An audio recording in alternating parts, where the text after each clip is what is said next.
এনেকুৱা এজন শিক্ষাবিদ অসমত যে আছে আমাক তেনেকৈ বাট দেখুৱাই থৈ গৈছে আৰু নতুন প্ৰজন্মই তেনেকুৱাবিলাক শিক্ষা বিভাগত শিক্ষা আৰু জ্ঞান আহৰণ কৰিবলৈ যিখিনি প্ৰচেষ্টা এয়া শিক্ষা মন্দিৰ বনাই থৈ গৈছে। আমি আদৰ্শ ল'ব লাগে তেখেতৰ, সেইকাৰণে য'তেই নাথাকক আমি যাতে তেখেতৰ আদৰ্শৰে এইদৰে শিক্ষা আৰু জ্ঞান আহৰণ কৰি পেলাই দেশ আৰু জাতিৰ উন্নতি কৰিব পাৰিম বুলি আশাৰে বাট চালোঁ। যেহেতু আপুনি পৰিৱেশৰ ক্ষেত্ৰত যথেষ্ট কাম কৰি আছে, নতুন কিবা পদক্ষেপ গ্ৰহণ কৰিছে নেকি? নতুন পদক্ষেপ মানে মোৰ বিষয়টো হ'ল নতুন নতুন নৱপ্ৰজন্মৰ কাৰণে মোৰ সৃষ্টি কৰিব লাগে, কাৰণ বুঢ়া শালিকাই মাত নলয়, আমিবিলাক বেয়া কৰিলোঁ। আৰু কোনো এখন দেশত পৃথিৱীক ভাল পাবলৈ শিক্ষা নীতিতেই নাই। নথকাৰ ফলত জলবায়ু পৰিৱৰ্তন যে COVID-19 আহিছে, বিশ্ববাসীক সোঁৱাই দিছে। সেয়া আশা ৰাখিছোঁ যে এতিয়া গছ থাকিলে প্ৰাণী জগত জীয়াই থাকিব, গছৰ অবিহনে প্ৰাণী জগত জীয়াই থাকিব নোৱাৰে, তাক দেখুৱাই দিছে।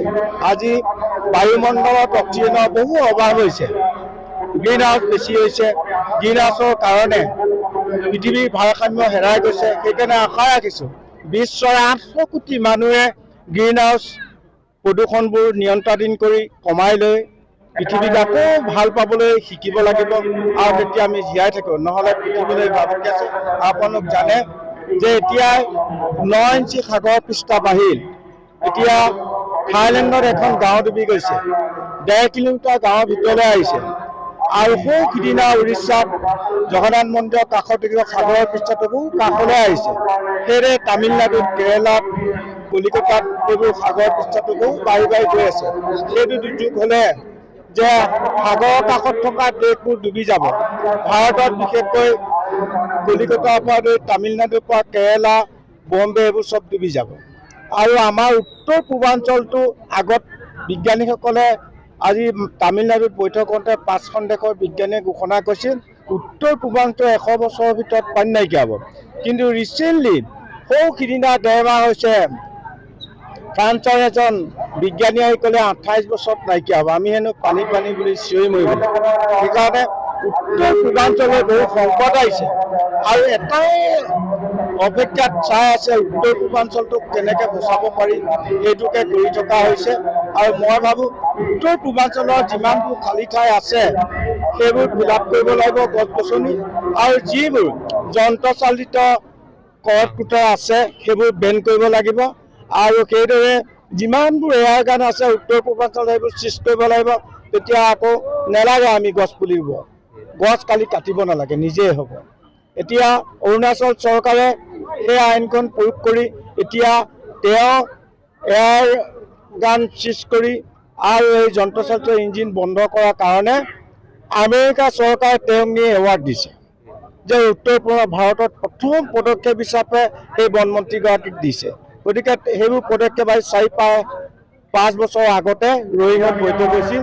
IAS, IPS, IFS যিমান আছে ভাৰতীয় প্ৰশাসন, তেওঁলোকক কৈছিলোঁ যে ঢলা-শদিয়াৰ দলংখন কিয় বনাইছে, যে চীনৰ লগত যুদ্ধ কৰিবলৈ বনাইছিল নে অৰুণাচলৰ জৈৱ বৈচিত্ৰ্য শেষ কৰিবৰ কাৰণে বনাইছিল। কাৰণ তাত যিমান গছ গছনি কাটে, ৰাতি 30টা 35টাক লৈ যায় আৰু তিনিচুকীয়া ট্ৰেইনত উঠাই বহিৰাজ্যত পঠিয়াই দিয়ে। তেতিয়ালৈ আমালৈ সংকট আহিছে। আৰু এতিয়া অৰুণাচলৰ যিবোৰ আছে, আৰু সদায় সকলোৱে জনা দৰকাৰ হিমালয়, সুমেৰু, এণ্টাৰ্কটিকাত বৰফ গলি শেষ হ'বলৈ ধৰিছে।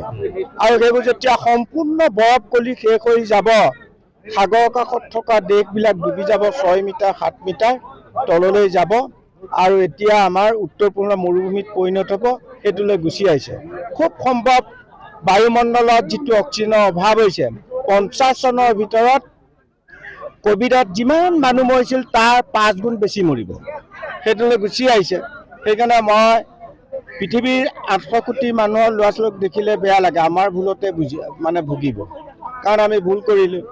আমিতো আগত জন্ম হোৱা নাই। পৃথিৱীত আগত গছ গছনি, চৰাই চিৰিকটি, জীৱ জন্তুবোৰহে জন্ম হৈছে। আৰু গছে আমাক কাপোৰ পিন্ধাইছে, চৰাই আকাশত উৰিবলৈ শিকাইছে।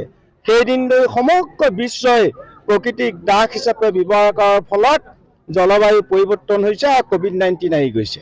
এইটো বিশ্ববাসীক সোঁৱৰাই দিছে। ধৰিত্ৰী আই পানী লগা জ্বৰ হৈছে।